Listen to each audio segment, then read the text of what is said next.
করছি, আমরা আজকে যারা ঢাকা বিশ্ববিদ্যালয়ে ডাকসু নির্বাচন করছি সবাই জুলাইয়ের সহযোদ্ধা।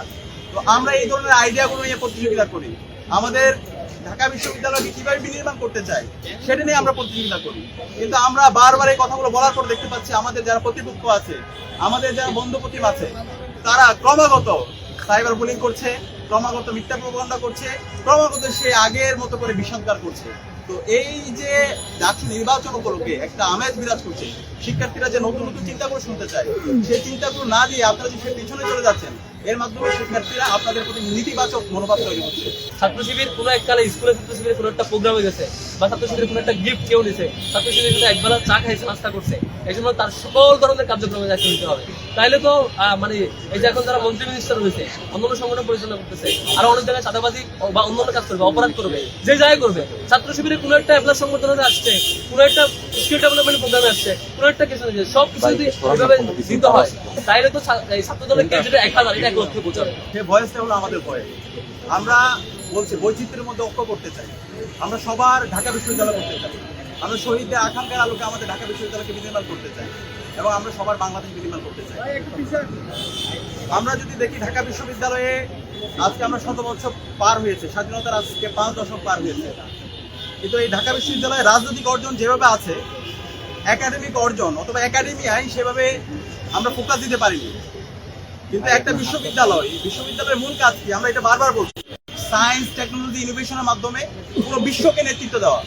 আজকে যদি আমরা দেখি বিশ্বব্যাপী আমাদের পরে স্বাধীন হয়ে অনেক দেশ তাদের সায়েন্স টেকনোলজির মাধ্যমে অনেক এগিয়ে গেছে, কিন্তু আমাদের যদি বাংলাদেশের অবস্থা দেখি, ঢাকা বিশ্ববিদ্যালয়ের অবস্থা দেখি, সে জায়গায় আমাদের এই যে একটা বিশ্ববিদ্যালয় একাডেমিক সাউন্ড হওয়া, একাডেমিয়া ইনভেস্ট করা, গবেষণা ইনভেস্ট করা, সে জায়গায় আমরা 100 বছরে অথবা স্বাধীনতার 5 দশকে দেখতে পাইনি। আমাদের এই বিশ্ববিদ্যালয়ে এই বছর সর্বোচ্চ বাজেট গবেষণায় দেওয়া হয়েছে 2%, যেটা আমরা যদি দেখি আমাদের পার্শ্ববর্তী দেশ অথবা হচ্ছে বিশ্বের বিভিন্ন ইউনিভার্সিটিগুলোতে মূল বাজেটের 20%, 25%, 28% পর্যন্ত এই গবেষণা বাজেটে দেওয়া হয়। তো আমরা যদি শিক্ষার্থীদের ম্যান্ডেট পেয়ে আমরা যদি তাদের সেবা করার সুযোগ পাই, আমরা ইনশাল্লাহ আমাদের এই ইউনিভার্সিটিকে একটা একাডেমিক ইউনিভার্সিটি বানাবো ইনশাল্লাহ। এর মাধ্যমে আমাদের এই বাংলাদেশের এই ঢাকা বিশ্ববিদ্যালয় সারা বিশ্বে তাদের সায়েন্স টেকনোলজি ইনোভেশনের মাধ্যমে সারা বিশ্বব্যাপী নেতৃত্ব দিবে।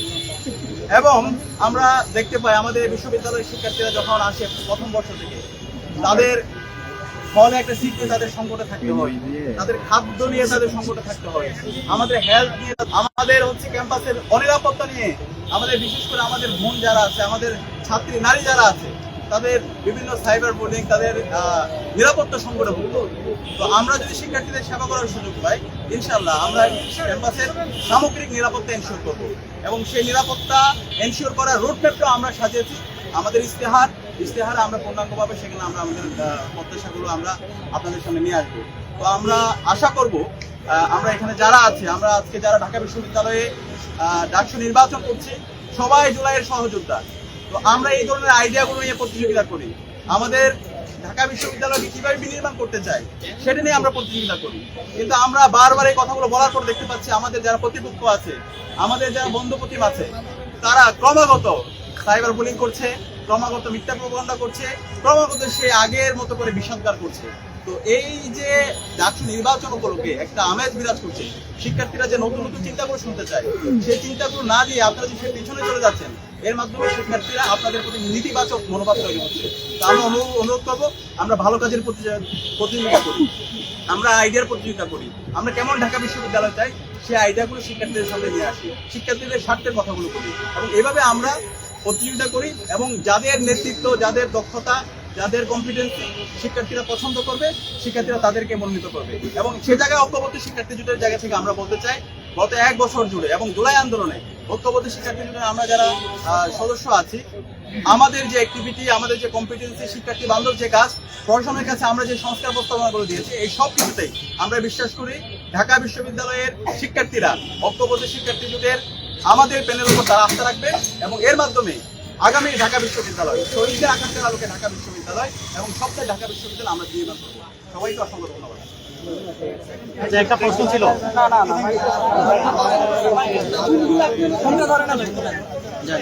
না আচ্ছা, আমার একটা প্রশ্ন ছিল এখন পড়া আপনার কাছে, সেটি হলো যে ছাত্র দলের যিনি বিপি প্রার্থী আবিদুল ইসলাম খান, তিনি কয়েকদিন ধরে টক শোতে বলছেন যে 2016 সালে কবি জসিমউদ্দিন হলে উনাকে এই টর্চার করা হয়েছিল শিবির ব্লেম দিয়ে, এবং কি সেখানে শিবিরের একজন নির্যাতনের সঙ্গে যুক্ত ছিল। এই বিষয়ে আপনি কি বলবেন? সুন্দর প্রশ্ন। আমাদের বন্ধু প্রতিনিধি সংগঠন ছাত্র দলের যে বিজয় পদপ্রার্থী, তিনি গত কয়েকদিন ধরে নতুন একটি অভিযোগ বিভিন্ন জায়গায় পাঠ করছেন। স্পষ্টত আমরা যখন কাজ শুরু করেছিলাম, আমরা যখন কাজ করছিলাম তখন গত 5 আগস্ট থেকে এখন পর্যন্ত ছাত্র দলের বিরুদ্ধে আমি 1000 কেস দেখাই। যে কেসে অন্তর্দ্বন্দ্ব, কুন্দল, মারামারি, সংঘাত, একপর হত্যা, কমিটি বাণিজ্য, মানে এই কেস যখন আমরা পাবলিকলি মিডিয়াতে দেখি, তখন তারা যখন ছাত্র শিবিরের ব্যাপারে কোনো কেস পায় না, এই ধরনের অভিযোগ সামনে নিয়ে আসে। আমরা তখন বলেছিলাম স্পষ্টত, আপনি এদের অভিযোগ দেন নাই। আমাদের বারবার বলেছি অভিযোগ দেন। আবিদ ভাইয়ের কাছে যদি লিগ্যাল টিম না থাকে আমার কাছে থেকে যান, আজকে মামলা করেন। যার ব্যাপারে অভিযোগ দিচ্ছেন তার ব্যাপারে এখন গিয়ে মামলা করেন। আপনার কাছে টাকা পয়সা না থাকলে, লিগ্যাল টিম না থাকলে, আইনি সাপোর্ট দেওয়ার মতো টিম না থাকলে আমার কাছ থেকে নিয়ে যান, তার বিরুদ্ধে ব্যবস্থা নেই।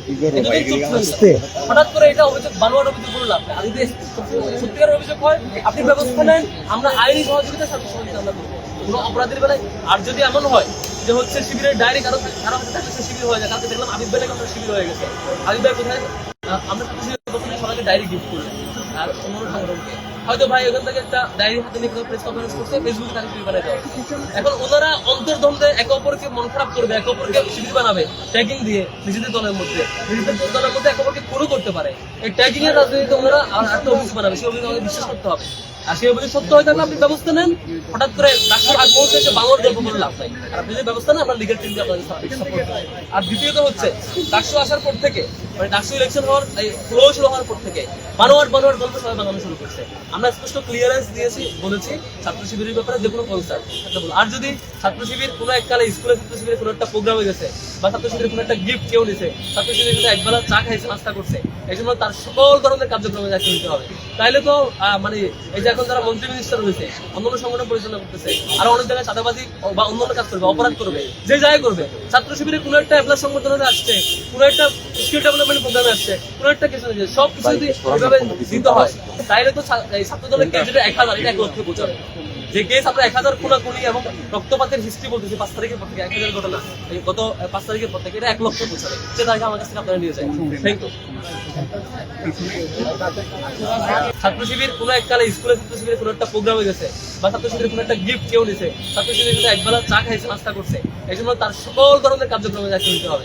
তাইলে তো মানে এই যে এখন যারা মন্ত্রী মিনিস্টার হয়েছে, অন্যান্য সংগঠন পরিচালনা করতেছে, আর অনেক জায়গায় চাঁদাবাজি বা অন্যান্য কাজ করবে, অপরাধ করবে, যে জায়গায় করবে, ছাত্র শিবিরের কোনো একটা অ্যাপ্লাস সংগঠনে আসছে, কোনো একটা স্কিল ডেভেলপমেন্ট প্রোগ্রামে আসছে, কোনো একটা কিছু সব কিছু যদি ওইভাবে দিতে হয়, তাইলে তো ছাত্র দলের কেস যেটা 1000, এটা 1 লক্ষে পৌঁছাবে।